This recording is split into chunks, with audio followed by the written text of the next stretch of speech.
ወገኖቼ ነፍስን የሰጠ መብልን አይሰጥም?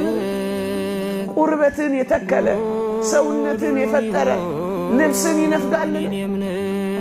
እግዚአብሔር ለሚበልጠው ከታመነልህ በሚያንሰው ነገር መጠርጠር ይገባሃል? ፍጠረኝ ሳትለው ፈጥሮሃል።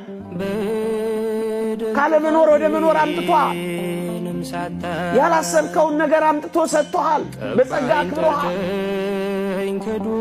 ታዲያ ፍንጥሬ ኩባያ ውሃ እኔንና አንተን ይነፍገናል? ለዚህ እኮ ነው አይበልጥም ወይ ይላል። የሚበልጠውን ከሰጣችሁ የሚያንሰውን ነገር እነፍጋችኋለሁ ወይ እኮ ነው የሚለው ወገኖቼ። ለሚበልጠው የታመነልህ በሚያንሰው ነገር እንዴት ትጠረጥሩኛላችሁ ነው እኮ የሚለን። ለዚህ እኮ ነው ነፍስን የሰጠ ምግብ መስጠት ይሳነዋል ወይ? ደግሞስ ሥጋን ከአራቱ ባህሪያት አዋህዶ የፈጠረ ልብስ መስጠት ያቅተዋል ወይ? ሳትጠይቀው የሰጠህ አይደለምን? ሳትለምነው ያመጣህ አይደለምን?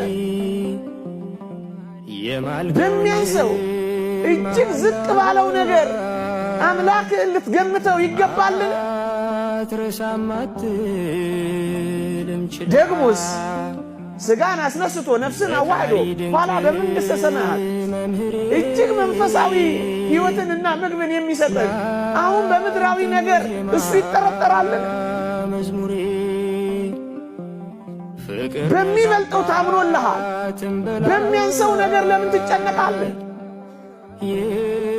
ደግሞስ ሥጋውን የቆረሰልህ ደሙን ያፈሰሰልህ ራሱን የሰጠልህ ከዚያ ወዲያ ያለውን ነገር እንዴት ይነፍገኛል ብለህ ታስባለህ?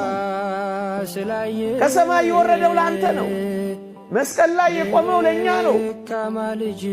ሥጋውን መብል ደሙን መጠጥ አድርጎ የሰጠን ብቃቴ መቼ ሆነና እህል ምግብ ለብስ እግዚአብሔር ለዚህ ሳይታመን ይቀራል።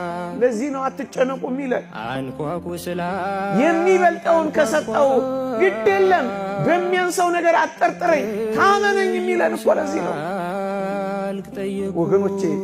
ምድርን ያመናትን ያክል እንኳን እግዚአብሔርን እኮ ማመን አቅቶናል። በምድር ላይ የምንሽከረከረውን ያክል እንኳን እግዚአብሔርን መታመን አቅቶናል።